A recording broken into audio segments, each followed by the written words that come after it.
안녕하세요. 만나 뵙게 되어서 반갑습니다. 저는 춘천 한마음교회에서 온 이지은입니다. 택시를 타고 교회 앞에 딱 내렸는데 교회 겉모습을 보는 순간 반했습니다. 교회가 너무나 아름답고요. 조명도 너무나 예쁘고요. 그리고 찬양을 조금 늦게 올라왔는데 찬양이 아주 너무 마음이 좋았습니다. 오늘 예배가 성령께서 역사하시는 그런 예배가 되기를 원합니다. 저는요 아무것도 가진 것도 없고요, 그리고 드러낼 것도 없습니다. 그리고 많이 배우지도 못했습니다. 그러나 이 자리에 제 안에 살아계신 예수님만 드러나기를 원하고, 저의 간증을 통해서 전능자 하나님께서 이 땅에 사람으로 오셔서 부활로 무엇을 이루어 놓으셨는지 그것을 전하고자 너무나 기쁜 마음으로 이 자리에 왔습니다. 저 같은 사람을, 저처럼 부족한 사람을 이 귀한 자리에 불러주셔서 다시 한번 감사를 드립니다. 저희 남편이 2002년도에 위암 말기 판정을 받고 실제 1년 반 동안 투병 생활을 하게 되었습니다. 투병 생활하는 남편을 제가 옆에서 지켜보면서 죽음이 이렇게 사람에게 한 번 죽는 것은 사람에게 정해져 있잖아요. 히브리서 9장 말씀에도 나와 있고, 근데 이 죽음이라는 것이 제가 평상시에는 생각을 못 해봤는데 이 죽음이라는 게 얼마나 무섭고 두려운 것인지 제가 보게 되었습니다. 그리고 예수님의 부활의 복음이 어떻게 이 죽음의 공포를 한순간에 삼켜버리는지를 제가 실제로 경험하게 되었습니다. 그래서 오늘 이것에 대해서 간증을 하려고 합니다. 저희 남편이 이제 위암 말기 판정을 받고 병원에서 전이가 되지 않았다, 그래서 수술이 가능하다, 그래서 이제 급하게 검사하고 수술 날짜 잡고 수술을 하게 되었습니다. 근데 수술실 들어간 지 1시간쯤 되었을 때 의사 선생님께서 이제 보호자를 찾으시더라고요. 그래서 제가 수술방 안으로 들어갔습니다. 들어갔는데 이렇게 배를 다 열어놓은 것을 보여주면서 선생님께서 설명을 하시더라고요. 간 쪽으로 이미 전이가 시작되었고 12지장은 이미 암으로 막혔다. 그래서 물도 넘어가지 못한다. 그래서 수술 못한다. 그래서 위 중간을 꼬매고, 위가 이렇게 길잖아요. 그 중간 부분을 꼬매고 소장을 위 중간에다 연결해주는 문합 수술을 하겠다. 그러니까 한마디로 얘기해서 시간을 벌어준 거죠. 먹을 수 있도록. 그래서 저희 부부가 선택할 수 있는 방법이 항암 치료밖에 없었습니다. 그래서 항암 치료를 하게 되었는데요. 그 남편이 항암 치료를 받는 동안 병원에 있으면서 암으로 죽어가는 사람들을 본의 아니게 많이 보게 되었습니다. 지금은 호스피스 병동이라든지 이런 요양시설들이 많이 있어서 임종을 앞두게 되면 대부분 이제 그런 시설들로 옮기시잖아요. 근데 제가 있을 당시에는 병원에서 임종을 맞이할 수 있도록 해주셨습니다. 그래서 그냥 자연스럽게 암으로 죽어가는 사람들을 보게 되었습니다. 그리고 그때 당시 저는 불교 신자였습니다. 하나님이 살아계신지, 천국이 있는지, 지옥이 있는지 전혀 잘 모를 때였습니다. 관심도 없었고요. 그리고 이거는 눈에 보이는 것이 아니기 때문에 저도 전도 받았거든요. 하나님을 믿어라, 천국이 있다. 근데 이거 눈에 보이는 게 아니기 때문에 제가 믿을 수가 없었습니다. 그런데 그 암으로 죽어가는 사람들의 모습을 보면서 사람이 죽을 때 우리 눈에 보이지는 않지만 반드시 누군가가 온다는 사실을 제가 직감할 수 있었습니다. 그리고 천국과 지옥이 있는지 전혀 몰랐지만 그때 당시 죽어가는 사람들의 모습을 보면서 천국이 있구나, 지옥이 있구나, 제가 이걸 알게 됐습니다. 확신을 했고, 그리고 죽을 때 누군가가 오는데 이 사람들은 그거를 보는 거예요. 보고 두려움에 떨었습니다. 두려움을 넘어서 공포 속에 떨었는데 제가 이 세상에서 표현할 수 있는 언어가 공포밖에 없어서 공포라고밖에 표현을 하지 못하겠는데 공포 그 이상입니다. 이 모습을 지켜보는 저도 눈에 보이지는 않는데 이 데려오는 대상이 얼마나 두려움의 대상인지, 이 죽음이 얼마나 두렵고 무서운 것인지 그 사람들을 통해서 제가 똑똑히 볼 수 있었습니다. 그리고 이 사람들은 죽을 때도 그 편안히 임종을 맞이하지 못하고 끝까지 삶의 줄을 놓지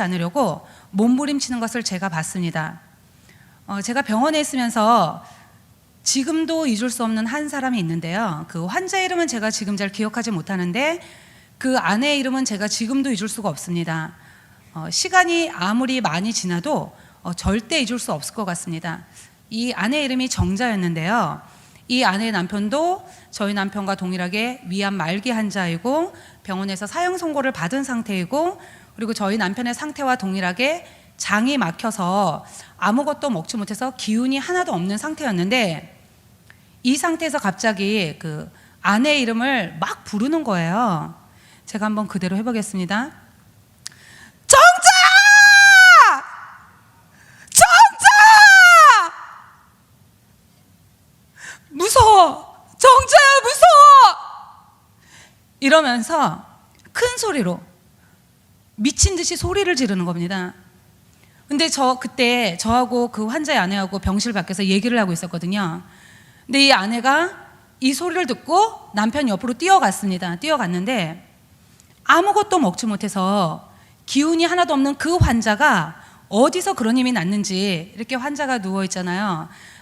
이렇게 아내가 옆으로 오니까 그냥 누운 상태에서 아내 목을 헤드락을 하는 거예요. 헤드락을 딱 끼면서 같이 가자고. 혼자 못 간다고. 너무나 무서워서 나 혼자 못 간다고, 같이 가자고. 미친 듯이 난리를 치면서 팔로 자기 아내 목을 힘껏 감싸서 숨을 쉬지 못하게 하는 거예요. 제가 이 모습을 옆에서 지켜보는데 너무나 당황을 해가지고요. 숨을 쉬지 못하게 하니까. 제가 어떻게 풀어주었는지 잘 기억이 나지는 않지만 환자의 팔에서 아내 목을 떼어 풀어주었습니다. 이런 일이 있고 나서 며칠이 지난 다음에 이 환자가 임종을 맞이하게 되었는데요. 대부분의 환자들이 심박이 30 이하로 떨어지면 죽습니다. 여기 혹시 의사 선생님이 계시는지 모르겠지만 하여튼 대부분의 환자들이 심박이 30 이하로 떨어지면 죽습니다. 근데 이 환자도 동일하게 심박이 30 이하로 떨어졌는데 죽지를 못하고 가쁜 숨을 몰아쉬면서 쉽게 삶의 줄을 놓지 않는 거예요. 그 왜 이렇게 병원에 가면 중환자들 보면 이렇게 여기다 심장 박동수 체크하는 기계를 꼽잖아요. 그러면 기계가 띠딕 띠딕 뛰면서 심장 박동수를 나타냅니다. 근데 이게 어느 정도 이하로 떨어지면 경고음을 냅니다. 그래서 이 환자도 심장이 30 이하로 떨어져서 소리가 나서 제가 속으로 이 사람 죽는구나 이렇게 생각을 했는데, 갑자기 이렇게 숨을 끌어올리면서 다시 숨을 쉬는 거예요. 그러니까 이 상태에서 또 숨을 계속 유지하다가 또 경고음이 나는 거예요. 소리가 나는 거예요. 그래서 제가 이번에는 이 사람 정말 죽나 보다 이렇게 생각을 했는데, 또 이 환자가 이렇게 끌어올리면서 이 숨을 끌어올리면서 다시 또 가쁜 숨을 이렇게 막 숨을 쉬는 거예요. 근데 이거를요 3일 동안이나 계속해서 반복을 하는 거예요. 제가 지금 2번 정도 흉내를 냈잖아요. 저는 숨을 정상적으로 쉬고 있는데 쉽지 않거든요. 그러니까 제가 만약에 그 사람이라면 너무나 힘들고 너무나 고통스러워서 그냥 삶의 줄을 놓을 것 같은데 그렇지가 않은 거예요. 그리고 이 환자가 집이 지방이었기 때문에 임종을 하면 이제 앰뷸런스로 지방을 가야 되는데 이렇게 3일을 버티니까 이 환자의 아내도 나중에는 지치는 거예요. 그리고 눈에 보이는 이 환자의 겉모습은 거의 말이 아니었습니다. 이 눈에서 실핏줄들이 다 터져가지고 눈에서 이렇게 피눈물처럼 이렇게 피눈물 같은 게 나고, 그리고 아무것도 먹지 못하니까 닌게를 맞는데요. 닌게를 맞으면 엄청나게 많이 붓습니다. 그냥 조금 붓는 게 아니고요. 못 알아볼 정도로 상당히 많이 붓습니다. 그러니까 그 병원에서 제일 큰 환자복도 나중에는 맞지가 않는 거예요. 안 맞으니까 벗길 수밖에 없어요. 못 입어요. 그래서 제일 큰 속옷 한 장만 입고 있었습니다. 그리고 임종에 가까우면 우리 그 장기 중에서 콩팥이 기능을 제일 먼저 멈춥니다. 그래서 소변이 정상적으로 배출이 되지 못하니까 마치 고문 풍선에 물을 가득 넣은 것처럼, 이렇게 가득 넣으면 풍선이 얇아지면서 팽팽해지잖아요. 그 상태에서 바늘로 구멍을 뻥뻥뻥 뚫어 놓은 것처럼 몸에서 소변이 그런 식으로 빠져나오는 거예요. 소변이 나오니까 속옷도 젖고 시트도 젖잖아요. 그런데 제가 이렇게 그 환자의 아내를 도와줘도 이게 너무 부어 있어서 갈아입힐 수가 없어요. 그러니까 이 환자 옆에 가면 그냥 소변 냄새가 진동을 하는 겁니다. 그냥 그것만 보고 있어도 너무 끔찍해요. 근데 이 환자가 그런 모습과 그런 숨소리로 그렇게 3일을 버티다가 임종을 하게 되었는데, 임종할 때도 이 두 눈을 감지 못하고 눈을 부르뜬 채로 임종을 맞이했습니다. 그래서 이 환자가 죽을 때까지 제가 옆에서 이 환자의 모습을 보면서 제 눈에 어떻게 보였냐면, 이 사람이 지금 삶의 줄을 놓지 못하는 거구나, 죽지 않으려고 발버둥 치는 것처럼 보였습니다. 그러니까 그냥 그거 보는 것 자체가 너무나 괴롭고 너무나 힘들고 그냥 두려운 거예요. 근데 저희 남편도 그 환자와 동일하게 사형 선고를 받은 상태이고, 그때 구정이 껴 있었기 때문에 저희가 4인실에 입원했었는데 2명은 퇴원을 하고 그분하고 저희는 말기 환자였고 기계를 많이 달고 있었기 때문에 퇴원을 할 수가 없었어요. 그러니까 그냥 단둘이 보게 되는 거예요. 근데 저희 남편도 그분과 동일하게 위암 말기 환자이고 사형 선고를 받은 상태이니까 본인이 어떻게 죽을지 지금 앞날이 보이잖아요. 저렇게 죽는다고 생각을 하면 얼마나 끔찍하고 두렵겠어요. 그래서 제가 그 생각이 들어서 제 나름대로 남편이 그 죽어가는 모습을 보지 못하도록 커튼을 쳐주었고요. 그리고 이분이 가끔 소리를 지릅니다. 그냥 그 소리 한 번만 들으면요, 그냥 소름이 쫙 끼칩니다. 머리카락이 곤두습니다. 그래서 저희 남편이 그 숨소리와 그 소리를 듣지 못하도록 제가 남편의 귀를 막아주었습니다. 그런데 아무 소용이 없었어요. 이미 저하고 남편에게는 이 죽음의 공포가 그대로 임해버렸습니다. 그러니까 남편이 두려워할까봐 보지 못하게 했지만 그냥 남편의 머릿속에는 죽음의 공포만 가득 찬 듯했습니다. 이 사람 눈에는요, 어린 두 아이들도 보이지 않는 것 같았고요, 아내인 저도 보이지 않는 듯 했고요, 부모님도 안중에 없는 듯 했습니다. 이 사람 입에서 나오는 모든 말은요, 오로지 편안히 죽고 싶다, 나 저 사람처럼 저렇게 죽고 싶지 않다, 나 편안히 죽고 싶어, 지은아 나 저거 싫어, 이것만을 계속해서 반복해서 이것만 말을 하는 거예요. 왜 영화나 TV 속 드라마를 보면 보통 사람이 죽을 때 남편이 아내에게 유언하잖아요. 내가 너를 그동안 사랑했다, 나 죽은 다음에 아이들 잘 부탁한다, 뭐 등등. 그거 다 거짓말이고요. 그런 유언 없었고요. 오로지 자신이 죽는다는 사실, 이거 하나, 이 사람 머릿속에는 죽음만 있는 거예요. 왜 마음에 가득한 것이 입으로 나오잖아요. 그게 어느 날 행동으로 나가기도 하고요. 그러니까 이 사람의 마음속과 이 사람 머릿속에는 자신이 죽는다는 거, 죽음 외에는 아무것도 보이지 않고 아무것도 들리지가 않는 거예요. 그런데 더 놀라운 사실은 뭐냐면요, 남편도 남편이지만 제가 이 죽음이 너무나 두려웠습니다. 실제 죽는 건 저 아니거든요. 제가 죽는 게 아니고 남편이 죽는 거예요. 저 그때 아주 건강했습니다. 그런데 이 죽음이 너무나 두려워서 제가 아무것도 생각할 수 없는 공황 상태가 되어버렸습니다. 누가 저희를 보니까 이렇게 혼이 나간 사람처럼, 넋나간 사람처럼 이렇게 앉아있다 그러더라고요. 그러니까 이 죽음의 문제가 저에게 실제가 된 겁니다. 한 번도 죽는다고 생각을 못 해봤는데 제가 죽음 앞에 실제로 서게 된 겁니다. 근데 그때 당시 남편하고 저하고 사이에 너무나 많은 문제들이 있었습니다. 이 많은 문제가 그 2달 반 동안 단기간 내에 일어난 일인데요. 어떤 일이 있었냐면, 저희 남편이 사업을 했는데 이 사업이 망했습니다. 그래서 병실로 빚쟁이가 찾아왔습니다. 저희 남편이 하던 사업 중에 건축 계통이었는데 빌라를 짓는 것이 있었는데 마지막 입원을 하고 가망이 없다는 것을 이제 현장 소장이 알게 되면서 그 건축 초기 자금을 들고 도망을 갔습니다. 그래서 저희 몰랐는데 나중에 건축주가 병실로 찾아와서 그때 알았습니다. 그리고 제가 그때 30 초반이었는데 그 목동에 새 아파트를 이제 장만을 해놨습니다. 입주를 하면 되는데 이 집에 이제 법무사 통해서 차압이 이제 차압 절차를 그때 밟고 있더라고요. 그래서 차압이 들어오게 생겼고, 그리고 아이들은 3살, 4살로 너무나 어렸습니다. 그리고 회사를 운영할 수 없어서 아주 너무나 친한 친구인데 절대 배신할 친구라고는 꿈에도 생각을 못 해봤는데 그 친구에게 회사를 맡겼는데 이 친구가 회사 돈 다 빼돌리고 세금 계산서 그 부가세도 내지 않는 바람에 엄청난 세금 폭탄을 우리 부부에게 안겨주었습니다. 그리고 마지막으로 여자의 마지막 남은 선을 무너뜨리는 사건이 있었는데 그건 바로 남편의 외도 사실이었습니다. 제가 회사를 정리하면서 소문으로만 들었습니다. 근데 저는 이런 부분에 대해서 0.00001%라도 의심을 해본 적이 없기 때문에 확인해 볼 생각도 하지 않았고 한 귀로 듣고 한 귀로 흘렸는데 어느 날 이 여자가 병실에 찾아왔습니다. 그래서 제가 그때 알았습니다.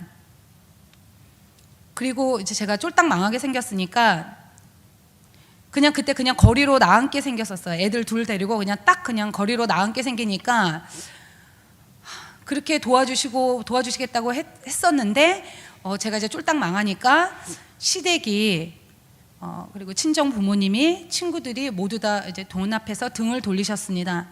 그러니까 이런 많은 일들을 제가 한꺼번에 겪게 되면서 그때 당시 제가 살아야 될 이유를 모르겠는 거예요. 살아야 될 희망도 안 보이고 살아야 될 소망도 안 보이고 아무것도 안 보이는 거예요.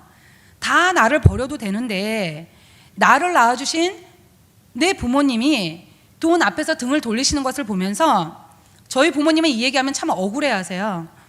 그때 너 정신 차려서 그 회사 정리하라고 한 말이다 이렇게 말씀을 하시는데 그때 당시 저에게 이 말은 죽으라는 얘기였거든요. 그러니까 부모님이 돈 앞에서 등을 돌리시는 것을 보면서 이 세상에서 내가 의지할 사람이 단 한 사람도 없구나. 이 세상에서 나를 도와줄 사람이 아무도 없구나. 나 죽어야 되는구나. 제가 이걸 생각했을 때 머릿속에서 자살을 생각했습니다. 모든 것이 힘들고 그냥 이대로 끝내고 싶고 더 이상 아무것도 하고 싶지가 않은 거예요. 내가 여기서 도대체 뭘 하고 있는지를 모르겠는 거예요. 그리고 어린 두 아이들도요, 정말 생각이 하나도 안 났습니다. 그냥 벗어나고만 싶었습니다. 남편은 어차피 죽을 거니까 남편이 어떤 일을 했어도 제가 다 감당을 해야 된다고 생각을 했습니다. 이제 그것도 남편을 위해서라기보다 나중에 후회할까 봐. 남편이 죽은 다음에 내가 좀 더 잘해줄 걸, 내가 좀 더 참을 걸 하는 이런 마음이 들까 봐 남편이 어떤 일을 했고 무엇을 했어도 제가 다 감당을 해야 된다고 생각을 했고 실제도 감당을 하고 있었는데 이런 많은 일들이 한꺼번에 딱 오니까 더 이상 하고 싶지가 않은 거예요. 근데 이런 많은 문제들이 있었는데 제가 죽음 앞에 실제로 딱 서게 되니까 단 한 가지도 그 어떤 것도 생각이 나지 않는 거예요. 모든 문제들이 죽음 밑으로 그대로 잠식이 되어버렸습니다. 그냥 제 눈에는 죽음만 보이는 거예요. 그래서 제가 그때 알았습니다. 인생에서 가장 큰 문제는 돈도 아니고 명예도 아니구나. 우리 인생이 돈과 명예를 쫓아서 가잖아요. 인생에서 가장 큰 문제가 바로 이 죽음의 문제라는 것을 제가 그때 알았습니다. 누가, 이 세상에 그 어느 누가 이 죽음에서 벗어날 수 있을까? 누가 이 죽음의 문제를 해결해 줄 수 있을까? 돈은요, 없으면 많이 벌든 조금 벌든 벌면 됩니다. 그리고 명예도 내가 원하면 노력해서 얻으면 됩니다. 요즘은 돈이 많으면 명예를 돈으로 사기도 하잖아요. 그런데 이 죽음의 문제는 어떻게 할 수가 없는 거예요.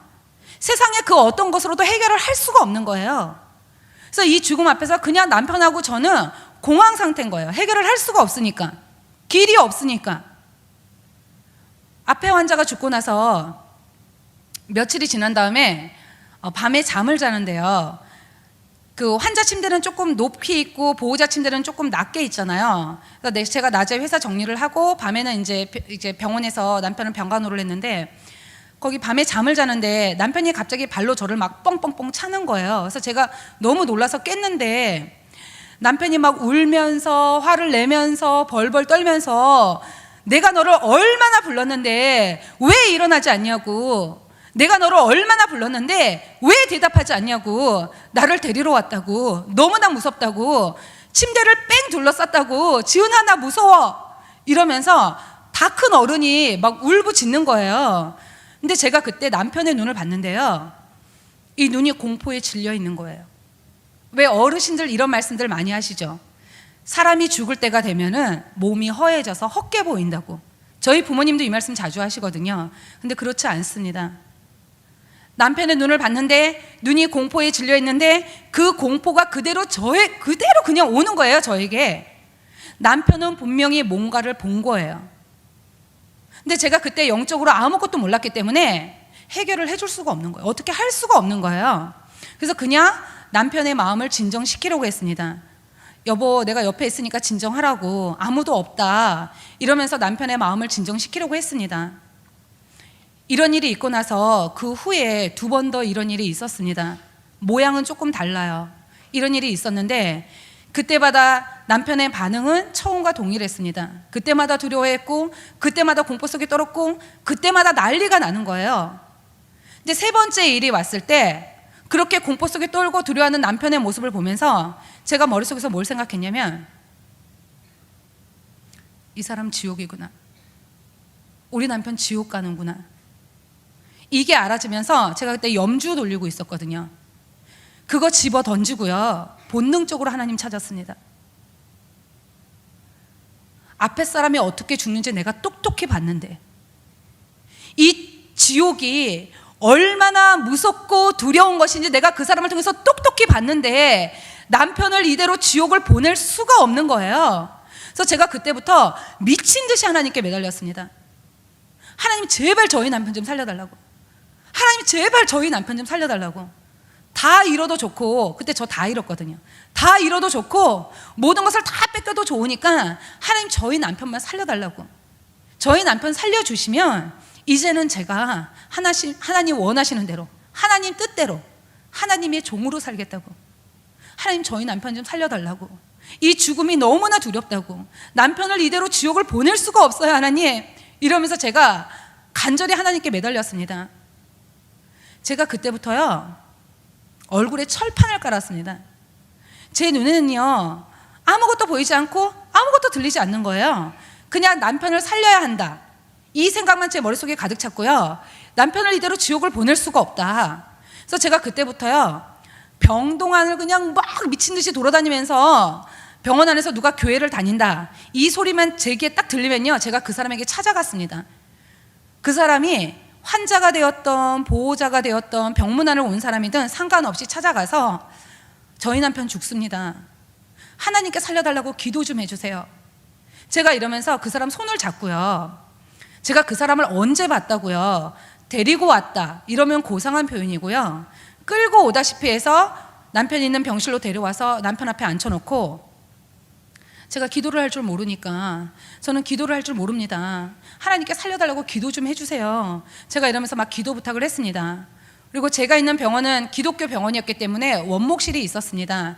거기에 그 암센터 담당 전도사님에게 끊임없이 찾아가서 제가 기도 부탁을 했습니다. 이게 병동에 소문이 날 정도로요, 저는 완전히 미친 사람이 되어 있었습니다. 제가 원래 모르는 사람에게 뭔가를 부탁하거나 아쉬운 소리를 하거나 하는 그런 성격이 아닙니다. 제가 되게 깔끔한 사람이거든요. 그렇게 생겼죠. 근데 이 죽음 앞에서는요, 자존심도 필요 없고요, 이 죽음 앞에서는요, 이성도 상식도 아무것도 보이지가 않더라고요. 그냥 남편을 살려야 한다, 이거 하나, 이것만 있었습니다. 근데 이런 저에게 하나님께서 정확히 남편이 죽기 2주 전에 저의 기도에 응답하셔서 이제 한 언니를 보내주셨습니다. 이 언니는 춘천 한마음교회를 출석하고 계셨는데요, 이 언니가 이제 그 전도사님의 부탁을 받고 저희 부부에게 기도를 해주러 오셨다고 말씀을 하셨습니다. 왜 대학병원 가면 암센터, 심장센터 이렇게 각각의 센터들이 있잖아요. 저도 봉사를 해봐서 아는데 이 언니는 원래 암센터 담당이 아니에요. 자기 센터에서만 움직여야 되거든요. 근데 그 전도사님께서 암센터에 가면은 몇 호실에 누구누구라는 환자가 있는데 이 환자는 가서 기도를 꼭 해줘야 된다, 그래서 퇴근하기 전에 기도를 해주고 가라. 그래서 그 기도 부탁을 받고 저희 부부에게 기도를 해주러 왔다고 이렇게 말씀하셨습니다. 그러니까 이게 하나님의 인도하심이었습니다.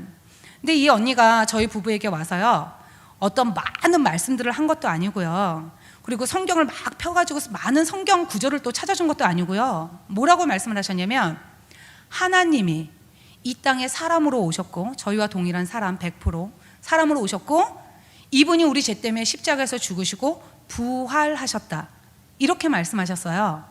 제가 이 말을 듣는데요, 너무 깜짝 놀랐습니다. 제가 이 말을 듣는데요, 그 자리에 털썩 주저앉아가지고 기절초풍하는 줄 알았습니다. 부활이라는 2글자가 너무나 선명히 분명히 제게 들리면서, 부활? 뭐야? 죽음이 끝이 아니라는 거잖아. 우리 부부는 죽음이 너무나 두려워서 어떻게 하지도 못하고 이 죽음 앞에서 공황 상태가 되어 있는데 부활이라니, 그럼 죽음이 끝이 아니잖아. 그럼 예수님이 하나님이네? 이게 그냥 한순간에 알아졌습니다. 그래서 제가 언니한테 따지듯이 물었습니다. 제가 이 얘기하면 많이 웃으시는데요. 웃지 마세요. 저는 정말 심각했습니다. 하나님이 언제 왔다 가셨냐고. 그랬더니 언니가 2000년 전에 왔다 가셨다는 거예요. 그래서 제가 벌써 왔다 가셨냐고. 이분이 부활하셨으면 하나님이 맞다고. 부활로 예수님이 누구신지 알아지니까 내가 이분을 믿지 않았구나. 그래서 제가 언니에게 저는 정말 예수님이 하나님인 줄 몰랐다고. 전 정말 몰랐거든요. 그리스 로마 신화에서 나오는 것처럼 신화가 사람이 만든 거잖아요. 그런 것처럼 예수님도 교회 다니는 사람들, 그 사람들이 만든 신인 줄 알았지 예수님이 살아계신 하나님인 줄 전 정말 몰랐거든요. 그래서 제가 나 정말 몰랐다. 내가 이분을 믿지 않았다. 제가 막 언니한테 흥분하면서 내가 이분을 믿겠다고, 예수님을 믿겠다고 말을 했습니다. 제가 남한테 피해 주는 것도 싫어하고 피해 받는 것도 싫어하고, 그리고 되게 성실하게 살았습니다. 저 나름대로 남한테 피해 안 주면서 착하고 성실하게 살았는데, 이런 많은 일들이 한꺼번에 나에게 왜 이게, 나는 착하고 성실하게 살았는데 왜 이게, 이 많은 문제들이 나에게 한꺼번에 생겼나 하는 이런 마음이 들면서 제 평생에 한 번도 하나님 찾은 적이 없으면서 큰일이 딱 생기니까 제가 원망을 하나님께 하고 있더라고요. 그 병원에 가면 5층에 예배당에 있는데 제가 맨 처음에 하나님이라고도 안 그랬어요. 용서하세요. 제가 그때는 몰라서 그랬어요. 제가 막 삿대질하면서 당신이라고 그랬어요. 당신 나한테 왜 이러시냐고. 내가 뭘 그렇게 잘못해서 이걸 내가 한꺼번에 다 겪어야 되냐고. 나한테 왜 이러시냐고. 이러면서 제가 1시간 동안 막 그냥 삿대질하고 막 울고 그냥, 그러다가 이제 1시간 만에 살려달라고 무릎을 꿇었는데, 제가 이렇게 하나님을 원망을 했습니다. 근데 부활 이 땅에 없는 거잖아요. 하나님이 부활로 믿을 만한 확실한 증거를 주셨는데도 내가 이분을 믿지 않고 내 육체가 원하는 대로, 내 마음이 원하는 대로 내가 주인 돼서 산 삶의 결과가 이 모양 이 꼴이더라고요. 누구 때문도 아니고 환경 때문도 아니고 내가 이분을 주인으로 믿지 않았기 때문이구나. 이게 알아지면서 예수님을 믿지 않은 죄, 아들을 보내서 십자가에서 죽여서 부활로 믿을 만한 증거를 주셨는데도 불구하고 이분을 마음에서 배척한 죄, 요한복음 16장 9절의 죄, 이 죄를 하나님께 회개했습니다. 그리고 예수님을 마음의 주인으로 영접하였습니다. 저희 남편이 말기 암 환자였기 때문에 말기가 되면은 진통이 너무 심합니다. 그래서 진통제 중에서 가장 강한 마약성 진통제 중에 몰핀이라고 있습니다. 이거를 맞으면요, 맨 처음에는 농도를 낮게 맞다가 점점 세게 맞는데요, 맞으면 말도 어눌하게 하고 소리도 잘 듣지를 못합니다. 그리고 죽기 2주 전이었기 때문에 동공이 거의 풀려있는 상태였는데, 이 동공을 모으면서 너무나 간절한 눈빛으로 저희 남편도 이 복음을 들었고 우리 부부는 예수님을 마음의 주인으로 영접하였습니다. 이 부활을 듣는 순간 죽음의 공포가 한순간에 확 사라지고 마음의 평강이 임하는 것을 제가 알 수 있었습니다. 그 중심에서 떨리던 그거, 여기서부터 떨던 그거, 그게 확 사라지고 마음의 평강이 쫙 임하는 거예요. 예수님의 부활이 죽음의 공포를 한순간에 삼켜버렸습니다. 할렐루야.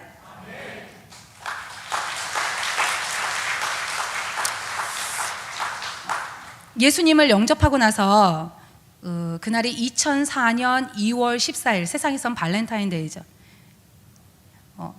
추도 예배 날짜 절대로 안 잊어먹습니다. 근데 그날이 토요일날 저녁이었는데 제가 있는 병원에는 임종을 앞두면 1인실로 옮길 것을 권합니다. 옮겨도 되고 옮기지 않아도 됩니다. 근데 저희는 1인실로 옮겼습니다. 그리고 저희 시어머니께서 간호사셨기 때문에 지은아 오늘은 날 넘기겠다. 그래서 집에 갔다가 내일 오시겠다 하시고 집에를 가셨습니다. 그래서 1인실에 단둘이 있게 되었는데, 제가 그 주는 나를 기르시는 목자요, 이 찬양이 생각이 났습니다. 제가 어릴 때 들었던 것 같아요.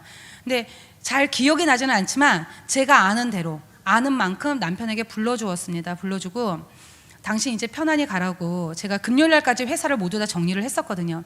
이제 모든 걸 다 정리했으니까 당신 이제 편안히 가라고, 그리고 당신 천국 가서 하나님 만나면 내가 아이들을 잘 키울 수 있도록 당신이 직접 하나님께 부탁을 해라, 제가 이렇게 얘기를 했어요. 그러고 나서 조금 있다가 남편의 맥박이 막 떨어지기 시작하는 거예요. 근데 저희 남편도 맥박이 30쯤 되었을 때 놀라운 일이 벌어졌어요. 그리고 남편은 소천을 하였습니다. 어떤 놀라운 일이 일어났냐면요, 마지막 입원을 하고 이제 장이 다 막혀서 이제 막 위로 막 애기 다 올라오고 이럴 때 마지막 입원했을 때 그 2달 반 동안 아무것도 먹지 못해서 그 얼굴은요 해골처럼 뼈만 남아 있었고요. 그리고 눈은 안구가 안으로 꺼져서 눈꺼풀도 감기지 못하는 상태였고 눈동자는 티미하게 이렇게 죽어 있었습니다. 동태눈처럼. 그리고 입이 계속 마르기 때문에 제가 꺼지에 물을 묻혀서 계속 제가 입술과 혀를 닦아주었는데 혀를 제가 이렇게 만져보니까 이렇게 돌처럼 굳어져 있더라고요. 그리고 혼수 상태였습니다. 근데 이 상태에서 남편의 맥박이 이제 갑자기 막 떨어지기 시작한 거예요. 그래서 제가 의사 선생님을 불렀는데 선생님이 도착하시기도 전에 맥박 한 30쯤 되었을 때 이 사람이 이렇게 환하게 웃는 거예요. 한박 웃음이 되도록, 입술이 얼굴의 반을 차지하도록. 제가 이 모습을 보는데 너무 깜짝 놀랐습니다. 제가 앞에서 지금 남편의 상태를 말씀드렸잖아요. 절대 있을 수 없는 일인데, 절대 웃을 수 없는 상황인데 이 사람이 웃는 거예요. 그래서 제가 이렇게 딱 내려다보면서 이 사람 왜 웃지? 누가 데리러 왔는데 어이없어서 웃는 건가? 그것도 아닌 것 같고, 그럼 그동안 나한테 고맙다고 웃는 건가? 그것도 아닌 것 같고, 왜 웃는지를 모르겠는 거예요. 근데 그렇게 환하게 웃고 있다가 남편의 심장이 이렇게 띠 하고 멈추는 순간 그 남편의 얼굴이 원래의 얼굴로 돌아갔습니다. 그래서 제 임종을 저 혼자 봤기 때문에 이거를 그 누구에게도 말을 하지 않았어요. 정말 말을 안 했어요. 왜 안 했냐면 이걸 누가 믿어줄까? 얼굴 형상이 그런데 이걸 웃었다 이러면 이걸 누가 믿어줄까? 나를 미친 사람 취급할 것 같아가지고 제가 말을 안 했습니다. 남편을 보내고 나서 저의 하루 일과는 아침에 일어나면 그 아이들을 데리고 그 남편의 유골이 안치되어 있는 낙골당에 가서 시간을 보내고, 또 오후가 되면 일산 호수공원으로 넘어와서 시간을 보낸 다음에 저녁이 되어서 집으로 돌아갔습니다. 제가 이 삶을 왜 계속해서 반복했냐면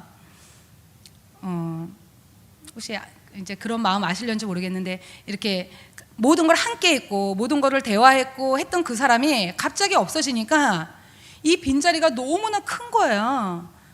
너무 크고 허전한 거예요. 이걸 어떻게 할 수가 없는 거예요. 그래서 제가 그런 삶을 계속해서 반복을 했습니다. 이제 그런 저에게 처음 저에게 부활의 복음을 전해주었던 언니의 권유로 2004년 5월 달에 춘천 한마음교회를 가게 되었습니다.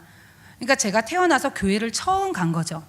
갔는데 강대상에서 목사님께서 설교를 하시는데 목사님의 장모님의 소천할 당시를 말씀하고 계셨어요. 근데 목사님 뭐라고 말씀하셨냐면, 네가 네 어머니를 사랑하는 것보다 내가 더 네 어머니를 사랑한다. 목사님이 이렇게 말씀하셨는데 이 말씀이 저에게는 이렇게 들리는 거예요.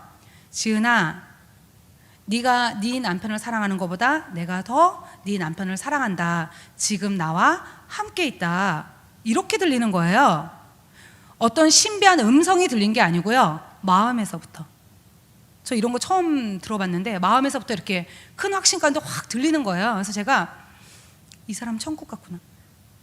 우리 남편 천국 같네? 제가 이게 알아지면서 제가 아이들한테 가서, 야 얘들아, 니네 아빠 천국 가셨어. 우리가 나중에 가서 만나면 돼. 제가 이렇게 얘기를 해주었습니다. 그 다음부터 제가 남편에 대한 모든 생각을 접었고요. 제가 접으려고, 잊으려고 노력한 게 아니고요, 남편이 천국 간 게 너무나 확실하고 내가 나중에 가서 만나면 되니까 남편에 대한 모든 생각이 그냥 일순간에 끊어졌습니다. 끊어졌고 제가 그 뒤로 낙골당도 가지 않았고 남편에 대해서 그 어떤 생각도 나지 않았고, 이게 머리에 꽂은 그 하얀 핀이 있잖아요. 그것도 제가 뽑아서 버렸습니다. 그 남편이 죽은 다음에 아내로서 가질 수 있는 마음들 있잖아요. 남편에 대한 아쉬움도, 남편에 대한 안타까움도, 남편에 대한 미안함도, 그 어떤 것도 생각이 나지 않았고 마음에 평강이 임했습니다. 이런 일이 있고 나서 춘천 한마음교회를 갔다 오고 나서 시간이 좀 지난 다음에 제가 하나님께 기도를 했었는데요. 어떤 걸 기도를 했었냐면, 하나님, 남편이 천국 간 건 너무나 확실하고 맞는데요. 그런데 하나님, 제 기도에는 응답하지 않으셨잖아요. 제가 분명히 병원에 있을 때 남편을 살려달라고 기도했는데 하나님 어쨌든 데려가셨잖아요. 그러니까 제 기도에는 응답하지 않으셨다고. 제가 이거를요, 한 번 기도한 게 아니고요, 아주 여러 번 많이 기도했습니다. 이제 그러던 어느 날 새벽 기도 중에 하나님께서 관점을 바꿔주셨습니다. 사람의 눈으로 볼 때 사람이 이렇게 살아서 걸어 다녀야지만 저는 사람이 살아있다고 생각을 했거든요. 근데 하나님의 눈으로 볼 때 사람이 살아서 걸어 다녀도 그 영이 하나님께 대해서 죽어 있으면 이 사람은 지금 죽어 있는 사람인 거예요. 왜냐하면 죽으면 지옥이니까. 그리고 하나님의 눈으로 볼 때 이 육신이 죽었어도 그 영이 하나님께 대해서 살았으면 이 사람은 살아있는 사람인 거예요. 왜냐하면 영원히 천국이니까. 죽음은 천국으로 가는 그냥 관문인 거예요. 이거를 기도 중에 알려주시는데, 이게 그 남편이 죽고 나서 그 찌꺼기들, 이런 것들이 확 없어지면서 하나님이 내 기도에 응답하신 것이 맞구나, 내 기도대로 정말 우리 남편을 살려주셨구나, 하나님 내 기도에 응답하셨구나, 이게 제가 너무나 정확해지면서 마음에 그때부터 모든 찌꺼기들이 싹 사라지고 마음에 완전히 평강이 임했습니다. 예수님이 부활로 죽음이 끝이 아니라는 것을 우리에게 직접 보여주셨고, 그 다음에 부활하셨는데 이런 썩을 몸으로 부활하신 게 아니라 신령한 몸으로 부활하셨잖아요. 고린도전서 15장에 잠자는 자의 첫 열매가 되셨다고 그랬거든요. 그 몸은 드시기도 하시고, 누가복음에 시공간도 초월하시고, 그 몸으로 천국에서 사는 거라는 걸 우리에게 보여주셨잖아요. 그러니까 부활로 산 소망을 주셨기 때문에 제가 더 이상 뒤돌아보거나 슬퍼하지 않았습니다. 이 부활의 복음이 저를 살렸습니다. 이 부활의 복음이 저와 남편과 아이들 그리고 우리 가정을 살렸습니다. 너무나 힘들고 너무나 고통스러운 시간들이었는데, 부활하신 예수님 한 분만 제가 딱 붙들고, 정말 부활하신 예수님 한 분만 딱 붙들고 모든 것을 이길 수 있었고요. 너무 길고 남편이 소천하고 나서도 또 여러 가지 문제가 있었는데 너무 길고 너무 어두운 터널이었는데, 제가 이분 한 분만 딱 붙들고 말씀 한마디 주시면 그 말씀 딱 붙들고 이렇게 그 어두운 터널 이렇게 쭉 제가 빠져나올 수 있었습니다. 그 빠져나올 때요, 힘들 줄도 몰랐습니다. 그냥 세상 온데간데 없고 주님하고 나만 보이고, 전능자 하나님이 내 아버지가 되셨으니까 집이 없으면 어때? 천지를 만드신 분이 내 아버지인데. 정말 제가 이렇게 기쁨 가운데 빠져나왔습니다. 정말 저에게 이 부활의 복음을 전해주는 언니를 생각하면 지금도 너무나 감사합니다. 제가 주위 분들에게 이 얘기 가끔 하는데요, 이 언니에게는 뭘 줘도 안 아깝다고. 돈은 주면 은혜가 안 되는 것 같아서 다른 건 다 주고 돈만 안 줬습니다. 만약 제가 이 부활의 복음을 듣지 못했다면, 만약 저에게 이 부활의 복음을 전해주는 자가 없었다면 저는 아마 이 세상에 없는 사람이 되었을 것입니다. 왜냐하면 제가 앞에서 자살을 생각했었기 때문입니다. 그러니까 지금 생각만 해도 너무나 끔찍하고 아찔한 거예요. 저 만약에 예수님 안 믿고 죽었다, 자살했다, 그럼 저 지옥이잖아요. 이거 어떡해요. 그러니까 정말 복음을 전한 자의 발이 아름답습니다. 제가 복음을 듣고 제가 살아나고 나서 나 같은 사람이 있겠구나. 제가 갈 길을 모르고 헤매고 있었잖아요. 저처럼 갈 길을 모르고 눌리고 포로된 영혼들이 있겠구나. 제가 이 생각이 들면서 나도 이 사람들에게 복음을 전해야 되겠다. 이 부활의 복음을 전해야 되겠다. 이렇게 생각을 했습니다.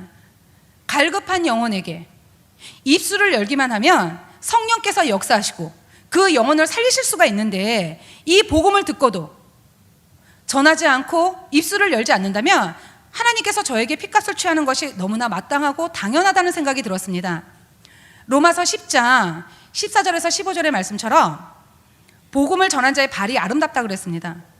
복음을 전하지 않는데 어떻게 들을 수 있겠습니까?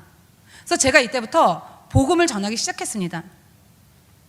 인생에서 가장 큰 문제는 죽음의 문제이고, 이 죽음 앞에서는 아무것도 문제가 되지 않았습니다. 내가 오늘 죽는데, 돈이 아무리 많으면 뭐합니까? 내가 오늘 죽는데.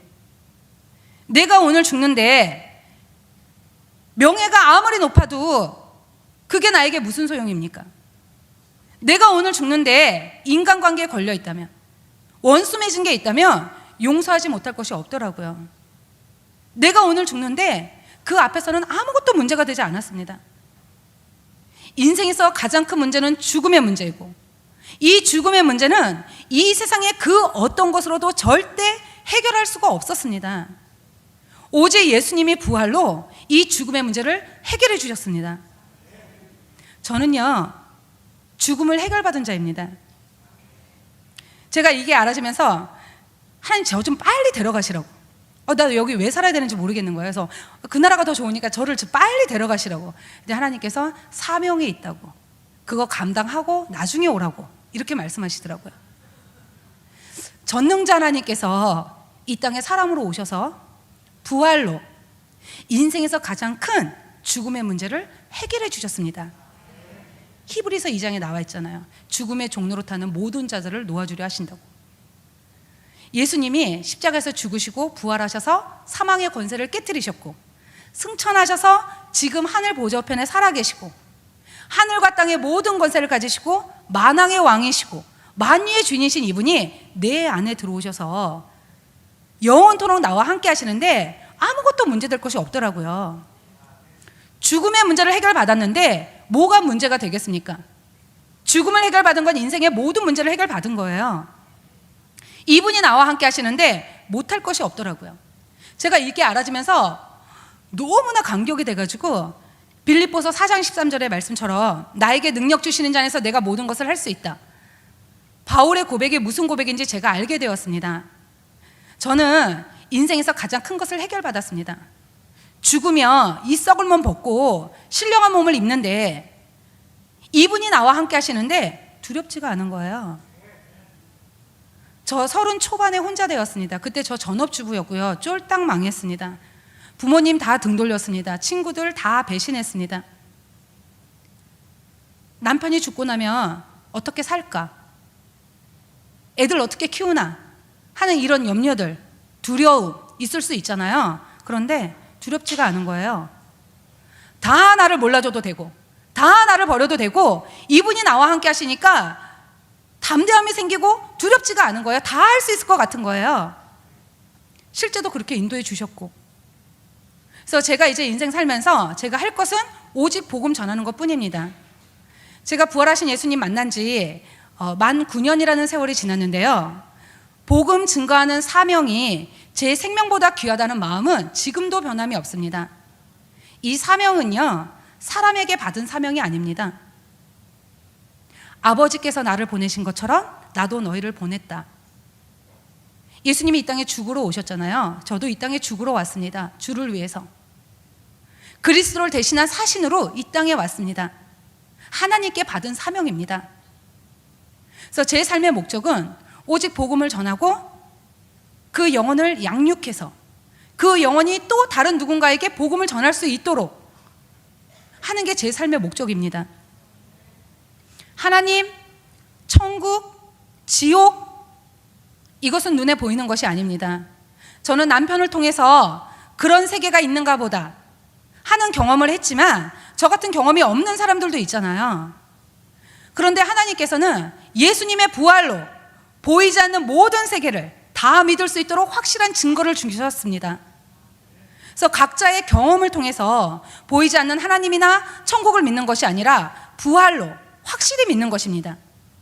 예수님 살아계셨을 2000년 전 당시에 예수님이 정말 하나님이신 증거를 보여달라고 하던 사람들에게 예수님께서 뭐라고 말씀하셨냐면, 마태복음 12장 39절에 악하고 음란한 세대가 표적을 구하나 선지자 요나의 표적 밖에는 보일 표적이 없다라고 말씀하셨습니다. 여기서 밖에는요, 낫생밭이라고 되어 있습니다. 부활의 표적밖에 없습니다. 하나님이 어느 날 갑자기 이 땅에 내려오신 게 아니고요, 성경의 예언대로, 구약의 예언대로, 이사야 9장 6절 그 예언대로 이 땅에 사람으로 오셨고, 성경의 예언대로 우리 죄 때문에 십자가에서 죽으시고, 성경의 예언대로 3일 만에 부활하셨습니다. 예수님의 말씀처럼 보이지 않는 영적인 세계를 확실히 믿을 수 있는 증거는 부활의 표적뿐입니다. 부활은 역사의 사실입니다. 내가 인정하던 인정하지 않던 이미 부활하셨다고 역사책에 기록이 되어 있습니다. 그리고 부활은 예수님이 하나님이시라는 확실한 증거입니다. 부활로 예수님이 하나님에게 확증되셨다 그랬거든요. 그리고 부활로 성경의 모든 말씀을 다 믿을 수 있습니다. 예수님의 제자들도 예수님이 십자가에서 죽으실 때 그 전에 믿는다고 고백을 했는데 십자가에 죽으실 때 다 도망갔거든요. 결국 믿지 않은 거죠. 근데 요한복음 2장 22절에 부활하신 후에야 성경과 및 예수의 하신 말씀을 모두 믿었다라고 말씀하셨거든요. 그러니까 창세기부터 계시록까지 내 느낀 감정과 상관없이 모든 말씀이 아멘, 아멘, 아멘입니다. 전능자 하나님께서 직접 이 땅에 사람으로 오셔서 십자가에서 죽으시고 부활하셔서 저의 주인 되어주신 이 사건은 이 세상의 그 어떤 것보다 너무나 크고 중요한 일입니다. 제 인생에 이것만큼 크고 중요한 일이 없기 때문에 제가 이분 앞에서 다른 것을 붙들 수가 없습니다. 내 인생에 어떤 일이 전능자 하나님께서 죽으시고 부활하신 것보다 더 클 수 있겠습니까? 돈의 문제도, 자식의 문제도, 남편의 문제도, 죽음의 문제도. 전능자 하나님이 나 때문에 오셔서 죽으셨는데 무엇을 더 제가 크게 여기겠습니까? 아들을 내어주신 이분 앞에서 내가 무엇을 더 중요하게 생각할 수 있겠습니까? 아무것도 없습니다. 저는 이거를 붙들고 있기 때문에 제 인생에서 어떤 힘든 일이 일어나고 어떤 것이 들어와도 저도 예수님 믿고 나서 자녀 문제도 들어오고요. 인간관계 문제도 들어오고요. 물질 문제도 들어옵니다. 그것 때문에 때로는 넘어지기도 합니다. 더 심한 경우에는 울기도 합니다. 그런데 전능자 하나님이 왔다 가셨고 이분이 다 이루셨고 이분이 나의 주인 되셨기 때문에 제가 이거를 붙들고 있기 때문에 넘어져도 다시 이분의 말씀을 붙들고 사는 오뚜기 신앙으로 살고 있습니다. 여러분 모두 여기 혹시 물론 계실지 모르겠지만 혹시 새로 오신 분 계실지 모르겠는데 부활하신 예수님을 꼭 마음의 주인으로 믿으심으로 말미암아 축복된 삶을 누리시기를 원합니다. 저처럼 부족한 사람을 이 귀한 자리에 불러주셔서 살아계신 하나님을 간증할 수 있는 기회를 주신 하나님께 영광을 돌려드리고 혜성교회 목사님과 성도 여러분들에게 감사를 드립니다. 감사합니다.